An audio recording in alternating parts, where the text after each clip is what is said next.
Langit sore di kampung mulai merona jingga, tanda bahwa sebentar lagi azan maghrib akan berkumandang.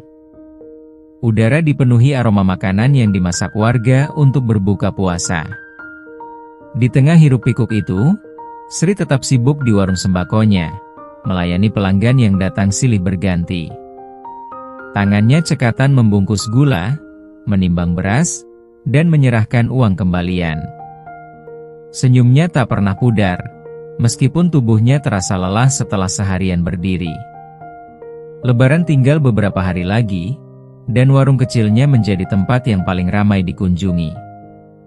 Ibu-ibu berdatangan untuk membeli minyak goreng, tepung, serta bumbu dapur. Anak-anak berlarian sambil membawa permen yang baru dibeli, sementara bapak-bapak berbincang di depan warung, membicarakan harga kebutuhan yang terus naik. Sri mendengar keluhan mereka, tapi ia hanya tersenyum.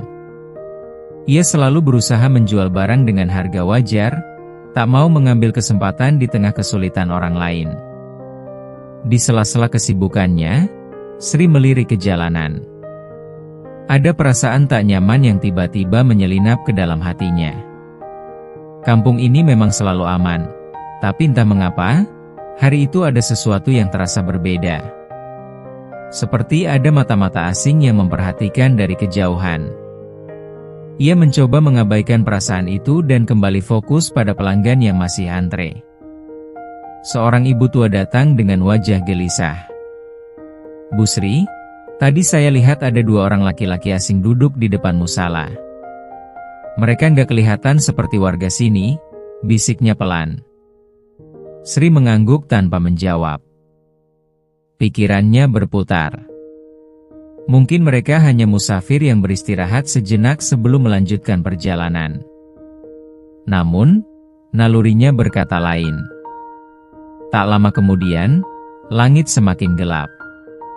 Pelanggan mulai berkurang, menyisakan beberapa orang terakhir yang tengah menyelesaikan belanja mereka. Sri merapikan uang di laci kayu dan memastikan barang-barangnya tetap tertata rapi. Sekilas ia melihat 2 bayangan bergerak di depan warung. Sosok mereka tegap, dengan wajah keras dan sorot mata tajam yang membuat udara terasa lebih berat. Mereka berdiri beberapa meter dari pintu warung, saling berbisik sebelum akhirnya melangkah masuk. Sri menegakkan punggungnya, mencoba menyembunyikan kegelisahan yang tiba-tiba muncul. Ia telah melewati banyak hal dalam hidup, dan instingnya tidak pernah salah. Ada sesuatu yang tidak beres dengan kedatangan 2 pria itu. Salah satu dari mereka tersenyum tipis, senyum yang tidak membawa kehangatan, melainkan ancaman tersirat. "Bu, kita dari pemuda kampung. Seperti biasa, menjelang lebaran begini, kami keliling minta THR dari warga yang punya usaha," katanya dengan nada tenang tapi menekan. Sri menatap mereka lekat-lekat. Wajah-wajah ini asing.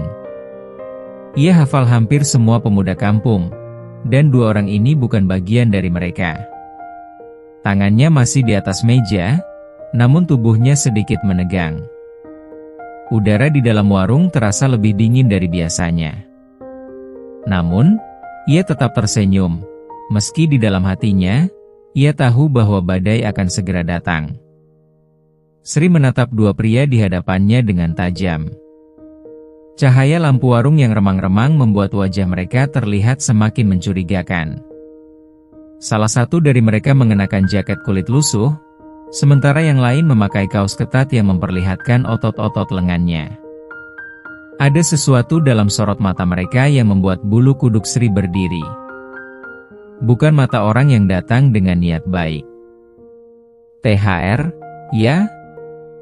Sri mengulangi dengan nada datar, seolah memastikan permintaan mereka. Tangannya masih di atas meja kayu, mengusap permukaannya yang dingin.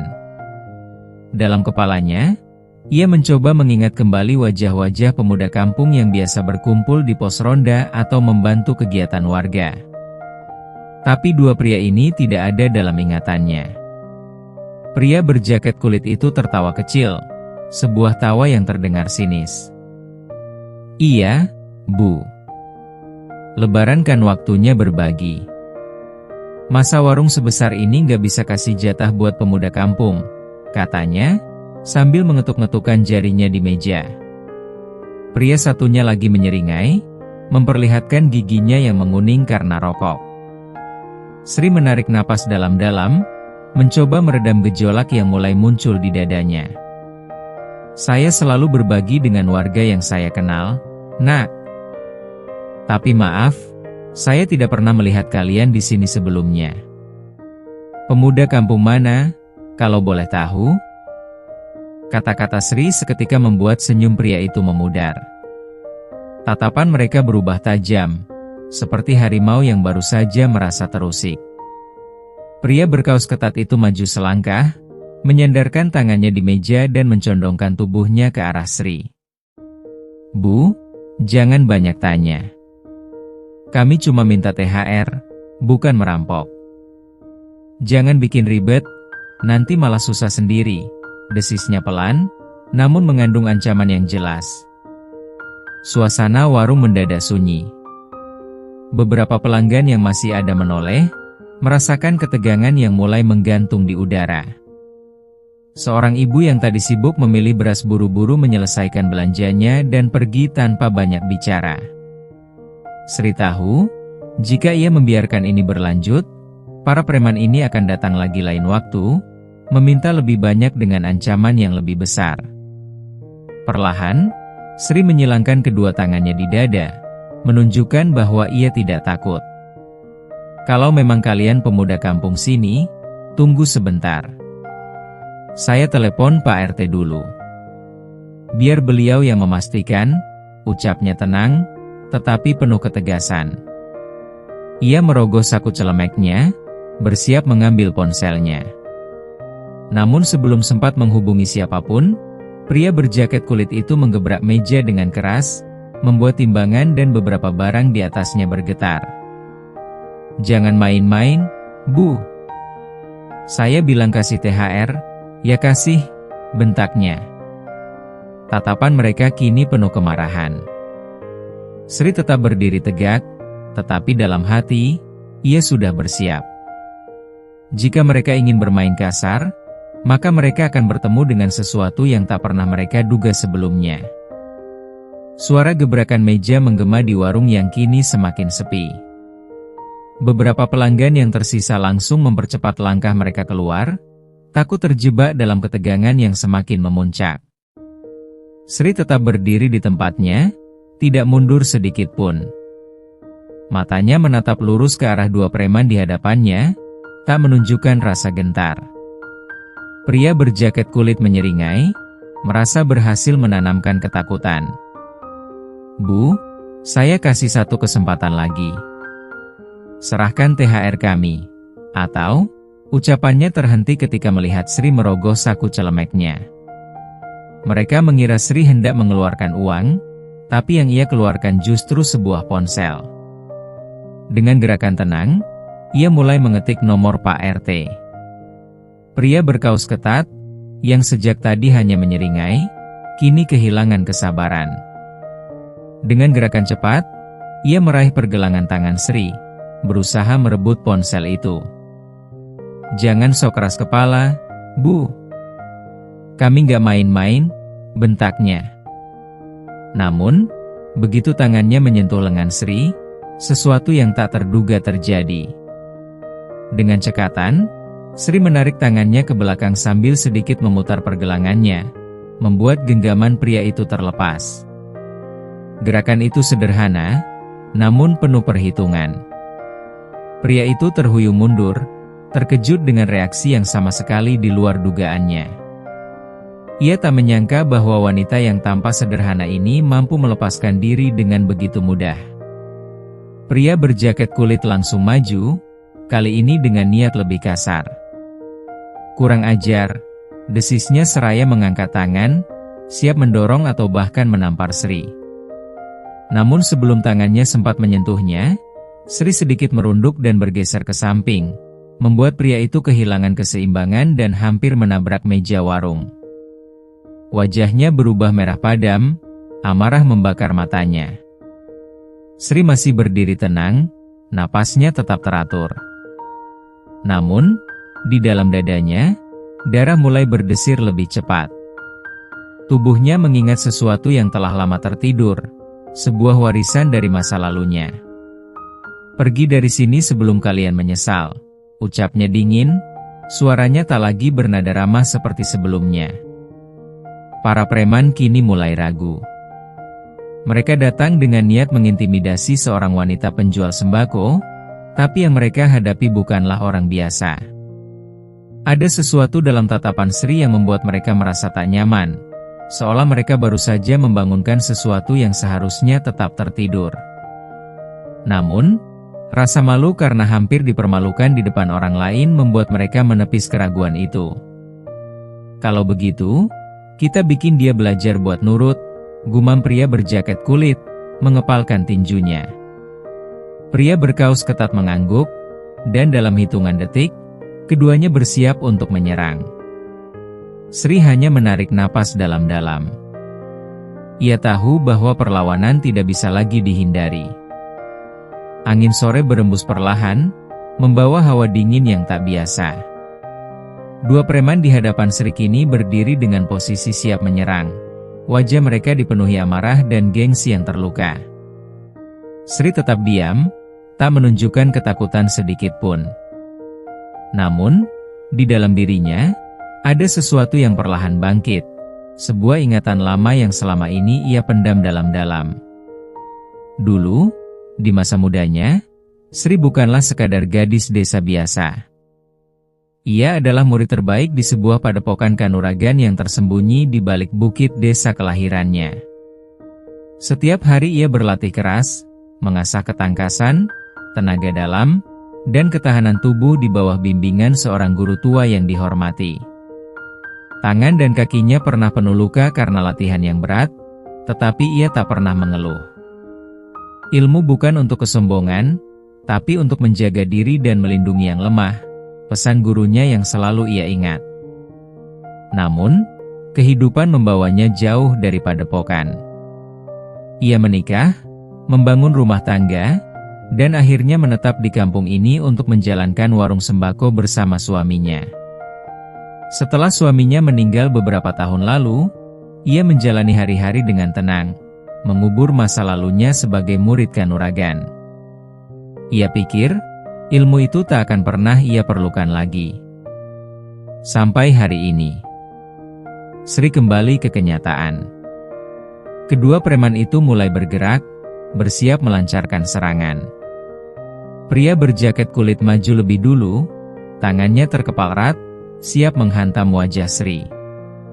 Mata Sri menyipit, memperhitungkan gerakan lawannya. Saat tinju itu meluncur ke arahnya, ia hanya sedikit memiringkan kepala, menghindari pukulan itu dengan mudah. Pria itu terhuyung ke depan karena serangannya meleset. Tak ingin membuang kesempatan, Sri langsung menyentakkan sikunya ke arah punggung pria itu, membuatnya kehilangan keseimbangan dan nyaris jatuh ke lantai warung. Pria berkaus ketat yang melihat kejadian itu langsung menggeram marah. Ia menerjang ke arah Sri dengan kedua tangan terangkat, berniat mendorongnya dengan kekuatan penuh. Namun, Sri sudah lebih dulu membaca gerakannya. Dengan cekatan, ia berputar ke samping dan menyapu kaki pria itu dengan tumitnya. Tubuh pria itu seketika oleng, lalu jatuh keras menghantam rak dagangan. Beberapa bungkus mie instan dan kaleng susu berhamburan ke lantai. Sri tetap berdiri tegap, matanya penuh kewaspadaan. Tubuhnya memang tak sekuat saat muda, tapi kecepatan dan tekniknya masih mengalir dalam darahnya. Kedua preman itu kini terduduk di lantai, terengah-engah, menatap Sri dengan tatapan tak percaya. Mereka datang dengan penuh percaya diri, mengira bisa mengintimidasi seorang wanita setengah baya, tetapi kini justru berakhir tersungkur. Sri melangkah maju perlahan, tatapannya tajam, lalu berkata dengan suara rendah namun penuh tekanan, "Aku sudah bilang pergi sebelum kalian menyesal." Untuk pertama kalinya, para preman itu merasa takut. Bukan hanya karena mereka kalah, Tapi karena mereka kini sadar bahwa wanita di hadapan mereka bukan orang biasa. Namun, gengsi mereka masih terlalu besar untuk mengakuinya. Dengan napas memburu, mereka mulai bangkit, kali ini dengan niat untuk kabur. Tapi Sri tidak akan membiarkan mereka pergi begitu saja. Preman berjaket kulit meringis kesakitan saat berusaha bangkit, sementara temannya yang tadi terjatuh di rak dagangan masih terhuyung. Wajah mereka yang semula penuh arogansi kini berubah tegang. Mereka tak pernah menyangka akan berhadapan dengan wanita yang mampu melumpuhkan mereka dalam hitungan detik. Napas keduanya memburu, tetapi harga diri mereka belum sepenuhnya hancur. Sri tetap berdiri tegak, matanya tajam seperti elang yang mengawasi mangsanya. Ia tahu dua orang ini belum menyerah. Mereka terlalu dikuasai oleh amarah dan gengsi untuk sekadar melarikan diri. Benar saja, pria berkaus ketat tiba-tiba menggeram marah dan menyerbu ke arah Sri dengan kepalan tangan yang siap menghantam. Dengan ketenangan yang luar biasa, Sri melangkah mundur satu kali, membiarkan tinju itu meleset mengenai udara kosong. Saat lawannya kehilangan keseimbangan, Sri memutar tubuhnya dan menekuk lengan pria itu dengan teknik yang sempurna. Dengan sedikit tekanan, pria itu berteriak kesakitan. Wajahnya memerah karena sendinya hampir terkilir. Pria berjaket kulit melihat temannya terjebak dan mencoba menyerang dari samping. Ia mengayunkan tinjunya ke arah kepala Sri, berharap bisa mengejutkannya. Namun, Sri sudah menduganya. Ia segera melepas cengkeramannya dari pria pertama dan berbalik dengan cepat. Dengan gerakan halus tapi kuat, ia menghantam dada pria berjaket kulit dengan telapak tangannya. Benturan keras itu cukup untuk membuat pria tersebut terdorong mundur beberapa langkah, nyaris jatuh lagi. Keributan ini menarik perhatian warga yang mulai berkumpul di depan warung. Beberapa orang berbisik-bisik, tak percaya dengan apa yang mereka lihat. Bu Sri bisa berkelahi, salah satu ibu berbisik kepada suaminya. Mereka semua tahu Sri sebagai penjual sembako yang ramah dan sederhana, tapi malam ini, mereka menyaksikan sosok yang berbeda, seorang wanita yang berdiri tegak menghadapi dua pria kasar tanpa rasa gentar. Preman yang masih berdiri kini mulai panik. Mereka sadar, jika mereka terus melawan, bukan hanya Sri yang akan mereka hadapi, tetapi juga warga yang mulai mendekat. Dengan gerakan terburu-buru, mereka mencoba berlari keluar dari warung, berusaha kabur sebelum keadaan semakin buruk. Namun, Sri tak tinggal diam. Dengan suara lantang, ia berteriak, "Maling! Penipu!" Suaranya menggema di sepanjang jalan kampung. Teriakan itu bagaikan sirene yang membangkitkan kewaspadaan warga sekitar. Beberapa pemuda yang sedang duduk di pos ronda langsung bangkit dan berlari ke arah warung. Para preman itu kini benar-benar dalam bahaya. Mereka sudah kalah dari satu wanita, dan kini mereka harus menghadapi puluhan warga yang semakin mendekat. Keringat dingin mengalir di pelipis mereka. Mereka telah memilih korban yang salah. Kaki para preman itu bergerak panik, mencoba melarikan diri dari warung Sri secepat mungkin. Namun, teriakan Sri telah membangkitkan kemarahan warga. Dalam sekejap, jalanan kampung yang tadinya lengang kini dipenuhi orang-orang yang bergegas keluar rumah. Beberapa pemuda ronda berlari dengan penuh semangat, sementara bapak-bapak yang baru selesai salat Isya di musala langsung ikut mengejar. "Berhenti kalian!"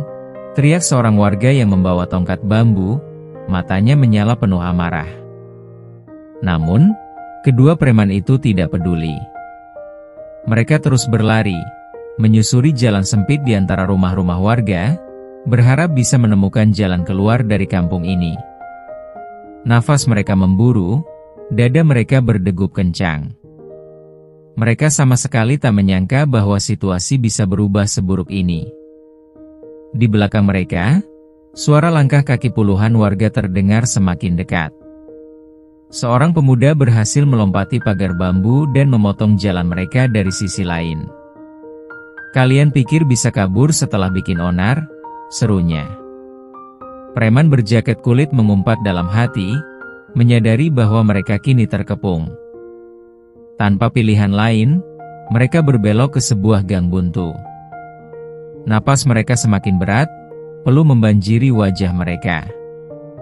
Saat mereka berbalik, belasan warga sudah berdiri menghalangi satu-satunya jalan keluar. Mata warga menyala penuh amarah. Beberapa di antara mereka membawa sapu, kayu, bahkan ada yang menggenggam batu kecil. Pria berkaus ketat mencoba bernegosiasi, suaranya gemetar. "Tunggu, tunggu. Ini semua cuma salah paham. Kami nggak berniat jahat." Tapi tidak ada yang percaya pada kata-katanya. Salah seorang bapak berteriak, "Kalian pikir kampung ini tempat kalian mencari keuntungan dengan cara kotor? Minta THR dengan paksa? Kurang ajar." Tiba-tiba, dari kerumunan, Sri melangkah maju. Wajahnya tetap tenang, tetapi tatapannya tajam seperti pisau yang menusuk jantung. "Kalian berani datang ke kampung ini dengan niat buruk, mencoba menindas orang yang kalian kira lemah." Suaranya rendah, tetapi setiap kata yang keluar terasa seperti palu yang menghantam dada para preman itu. Mereka hanya bisa menundukkan kepala, tak lagi memiliki keberanian untuk menantang wanita yang telah membuat mereka terjatuh sebelumnya. Seorang warga segera mengeluarkan ponsel dan menelepon pihak berwajib. "Pak Polisi, ada 2 preman yang bikin onar di kampung kami. Sekarang mereka sudah kami tangkap." Ketika suara sirene mulai terdengar dari kejauhan, kedua preman itu benar-benar kehilangan harapan. Mereka telah gagal, bukan hanya dalam menjalankan rencana mereka, tetapi juga dalam menjaga harga diri mereka sendiri. Warga kini berdiri tegak di sekitar mereka, memastikan bahwa mereka tidak akan bisa kabur lagi. Suara sirene polisi semakin mendekat, memecah ketegangan yang menggantung di udara. Warga yang telah mengepung kedua preman itu perlahan memberi jalan, membiarkan mobil patroli memasuki gang sempit kampung.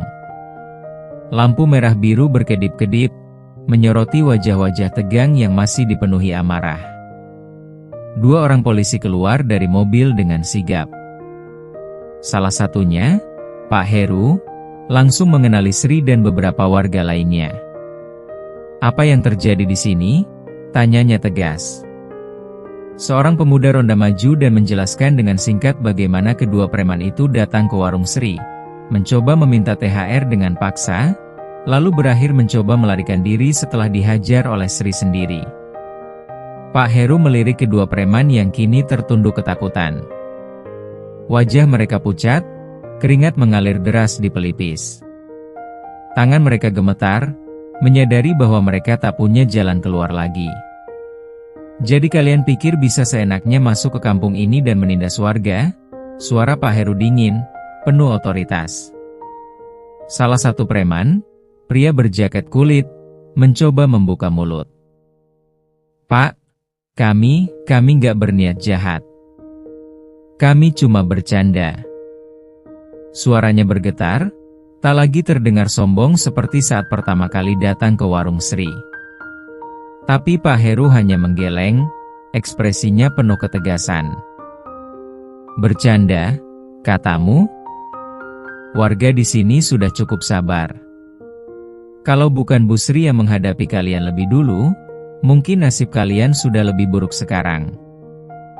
Sri, yang sejak tadi berdiri di tengah warga, kini melangkah maju. Sorot matanya masih tajam, tetapi kali ini ada sedikit kelelahan di wajahnya. "Pak, mereka bukan warga sini. Mereka hanya preman yang mencari kesempatan. Kalau mereka dibiarkan, besok-besok akan ada korban lain," katanya pelan, tapi penuh keyakinan. Pak Heru mengangguk. Tanpa banyak bicara lagi, ia memberi isyarat pada anak buahnya untuk memborgol kedua preman itu. "Kalian akan kami bawa ke kantor. Kalau memang tidak bersalah, silakan buktikan di sana," ujarnya. Kedua preman hanya bisa pasrah ketika tangan mereka dikunci dengan borgol dingin. Saat mereka dibawa masuk ke dalam mobil patroli, warga bersorak kecil, merasa puas melihat ketidakadilan akhirnya ditindak. Beberapa ibu-ibu bahkan menepuk bahu Sri dengan kagum. Bu Sri luar biasa. Kalau bukan karena ibu, mungkin mereka masih akan berkeliaran di kampung ini, kata salah satu dari mereka. Sri hanya tersenyum kecil, tetapi dalam hatinya, ia tahu sesuatu telah berubah. Malam ini bukan hanya tentang mengusir dua preman, tapi juga tentang dirinya sendiri. Ilmu yang dulu ia kubur dalam-dalam ternyata masih ada, masih mengalir dalam darahnya. Dan mungkin, untuk pertama kalinya setelah sekian lama, ia merasa bangga bahwa dirinya pernah menjadi murid Padepokan Kanuragan. Malam semakin larut, tetapi kampung masih dipenuhi perbincangan hangat. Beberapa warga berkumpul di depan warung Sri, membicarakan kejadian yang baru saja terjadi. Mereka masih tak percaya bagaimana seorang wanita yang mereka kenal sebagai penjual sembako bisa mengalahkan dua preman hanya dengan tangan kosong. Pak RT yang baru datang setelah mendengar kabar itu menghela napas panjang. Bu Sri, saya sudah lama kenal ibu, tapi saya tak pernah tahu kalau ibu punya kemampuan seperti itu. Jujur saja, saya penasaran, dari mana ibu belajar? Tanyanya, matanya penuh rasa ingin tahu. Sri terdiam sejenak. Ia memandangi tangan tuanya, tangan yang dulu begitu lincah dalam setiap gerakan silat. Ia tak pernah berniat menyembunyikan masa lalunya, tetapi ia juga tak pernah merasa perlu membicarakannya. Dulu, saya pernah belajar di sebuah padepokan di desa kelahiran saya, katanya akhirnya. Tapi itu sudah lama sekali, sebelum saya menikah dan menetap di sini. Warga yang mendengar jawaban itu terperangah. Seorang bapak yang sejak tadi diam akhirnya bersuara, "Pantas saja. Saya ingat dulu ada seorang pendekar wanita dari padepokan terkenal di daerah selatan. Orang-orang bilang dia sangat hebat, tapi tiba-tiba menghilang begitu saja. Jangan-jangan itu ibu?" Sri tersenyum samar. "Saya hanya seorang murid, bukan pendekar. Saya meninggalkan semua itu karena ingin hidup tenang. Saya pikir, saya tidak akan pernah menggunakan ilmu itu lagi," ucapnya lirih. Tapi malam ini membuktikan bahwa meski ia telah meninggalkan masa lalu tidak benar-benar meninggalkannya. Pak RT mengangguk pelan. "Kalau begitu, saya semakin yakin, kampung ini beruntung punya ibu di sini. Dengan orang seperti ibu, kami bisa merasa lebih aman." Warga lain mengangguk setuju, beberapa bahkan memuji Sri atas keberaniannya. Sri hanya tersenyum, tetapi dalam hatinya, ia tahu bahwa kejadian malam ini telah mengubah cara orang-orang melihatnya. Ia bukan lagi hanya penjual sembako yang ramah, ia kini adalah seseorang yang dihormati dan dijaga kehadirannya. Ketika malam semakin larut dan warga mulai kembali ke rumah masing-masing, Sri duduk sendiri di depan warungnya. Angin berhembus pelan, membawa kenangan lama yang selama ini ia simpan rapat-rapat. "Mungkin sudah waktunya aku menerima siapa diriku sebenarnya," pikirnya dalam hati.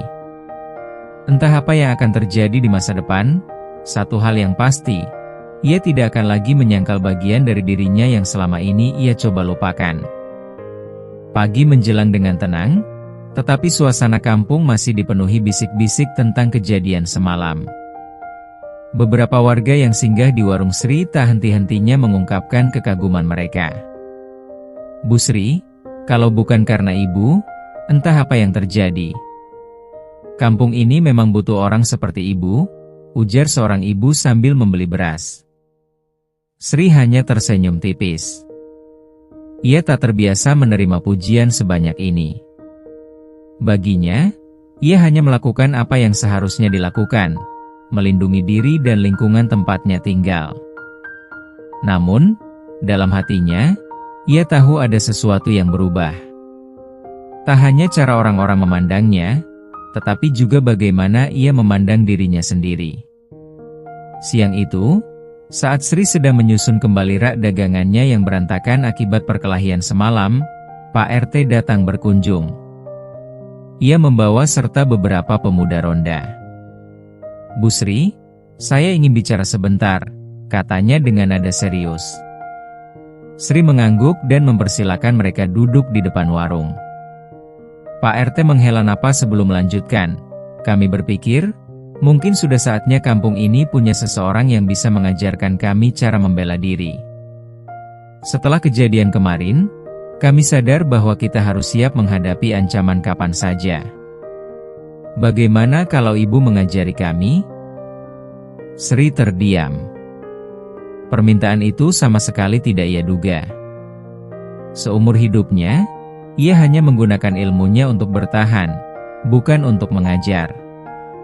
Namun, saat ia melihat wajah-wajah penuh harapan di depannya, sesuatu dalam dirinya bergetar.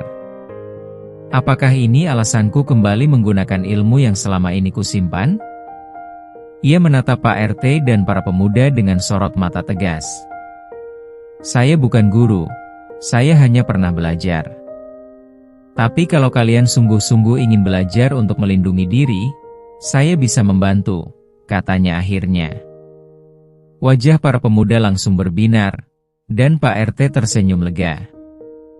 Malam harinya, Sri duduk di depan warung, menatap langit yang bertabur bintang. Ia tidak menyangka bahwa kehidupannya yang tenang kini berubah dalam sekejap. Tapi kali ini, ia tidak akan lari dari siapa dirinya. "Jika masa lalu memang ingin kembali, maka aku akan menerimanya dengan kepala tegak." Dengan keputusan itu, Sri tahu bahwa hidupnya kini telah memasuki babak baru. Bukan hanya sebagai penjual sembako, tetapi juga sebagai seseorang yang akan melindungi kampung ini dengan caranya sendiri.